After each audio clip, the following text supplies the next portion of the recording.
So hi friends, இன்றைக்கி நம்ம எங்கே வந்திருக்கோம்னு பார்த்தீங்கன்னா ஐ லவ் கோவை. அதோட வியூ பாயிண்ட்டுக்கு தான் நம்ம இன்றைக்கி வந்திருக்கோம். ஸோ இது வந்து எங்கே இருக்குன்னு பார்த்தீங்கன்னா உக்கடம் பஸ் ஸ்டாண்டுக்கு நேராக ஆப்போசிட்டில் உங்களுக்கு இந்த ஐ லவ் கோவை அதோட வியூ பாயிண்ட் இருக்குது. ஸோ இங்கே வந்து போட்டிங் எல்லாம் இருக்குது. So pedal boat, motor boat இது எல்லாமே இருக்குது. ஸோ அந்த போட்டிங்கோட ப்ரைம் மெம்பர்ஷிப் டீட்டெயில் தான் இங்கே எல்லாம் போட்டிருக்காங்க. ஸோ இதுக்குன்னு வந்து பார்த்திங்கன்னா தனியாக ப்ரைம் மெம்பர்ஷிப் கார்டெலாம் கொடுக்குறாங்க. ஸோ அது மட்டும் இல்லாமல் ஈவினிங் டைம் தான் நம்ம போயிருந்தோம். பட் ஆனால் அந்த போட்டிங்க்கு வந்து பார்த்தா சுத்தமாகவே க்ரௌடு இல்லை, யாருமே போகல. மேபி உங்களுக்கு அந்த ரேட் அதிகமாக இருக்குனால நினைக்கிறேன். ஸோ இந்த இடம் மட்டும் வந்து பார்த்திங்கன்னா கொஞ்சம் மெயின்டெனன்ஸ் சரியில்லாமல் இருக்குது. ஃபுல்லாக செடியும் கொடியுமா இருக்குது. நான் போட்டிங் போயிட்டு வரக்கு இது கொஞ்சம் கன்வீனியண்ட்டாக இருக்காது.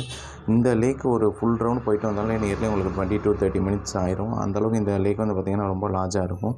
ஸோ அது மட்டும் இல்லாமல் இந்த உங்களுக்கு போட்டிங்கோட டீட்டெயில்ஸ் எல்லாமே இந்த ஃபோட்டோவில் இருக்குது, செக் பண்ணிக்கோங்க.